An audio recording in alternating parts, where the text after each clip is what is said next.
एक बार एक ब्राह्मण समुद्री जहाज से यात्रा पर निकले। तभी रात में अचानक तूफान आ गया। जब सुबह हुई तो पता चला कि जहाज़ में कुछ खराबी आ गई है और इसकी मरम्मत के लिए 1 से 2 दिन का समय लग सकता है। तो पंडित जी ने सोचा क्यों ना सामने वाले द्वीप पर एक बोट की सहायता से जाया जाए और यदि कोई मिल जाए तो उसे ईश्वर का संदेश और ईश्वर की प्रार्थना करना सिखा दिया जाए।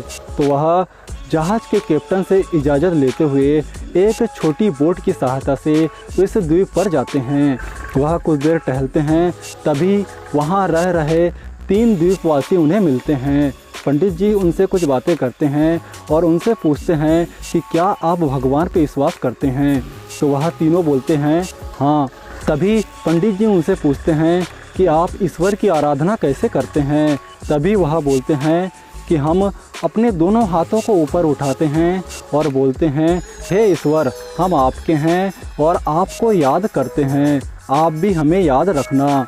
पंडित जी बोलते हैं प्रार्थना करने का आपका तरीका सही नहीं है। तभी वही द्वीपवासी बोलते हैं कि पंडित जी आप हमें प्रार्थना करने का सही तरीका सिखा दीजिए। पंडित जी उन्हें बिठालते हैं और तीनों को कुछ धर्म ग्रंथ पढ़ाते हैं और प्रार्थना करना सिखाते हैं। कुछ ही देर बाद जहाज़ भी ठीक हो जाता है। तब पंडित जी अपने आगे के सफ़र के लिए निकल जाते हैं। 3 दिन बीतते हैं और तभी पंडित जी जहाज़ की छत पर टहलते हैं। तब वह देखते हैं कि वह तीनों द्वीपवासी पानी में दौड़ते हुए आ रहे हैं। वह हैरानी से जहाज़ को रुकवाते हैं और उन तीनों को ऊपर चढ़वाते हैं और पंडित जी उन तीनों से पूछते हैं यहाँ आने का कारण क्या है। अब वह द्वीपवासी बताते हैं कि पंडित जी आपने जो हमें धर्म ग्रंथों का ज्ञान और भगवान की प्रार्थना करना सिखाया था, हम सुबह अगले दिन ही भूल गए, इसीलिए हम आपके पास आए हैं, हमारी मदद कीजिए। पंडित जी बहुत हैरानी से उनसे यह पूछते हैं कि आप पानी में दौड़ते हुए कैसे आए।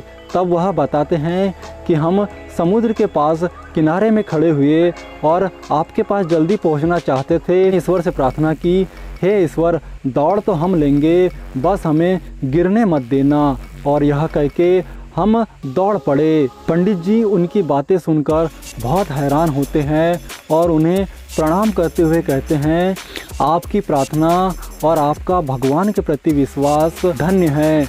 आपको अन्य किसी प्रार्थना और धर्म ग्रंथ पढ़ने की ज़रूरत नहीं है।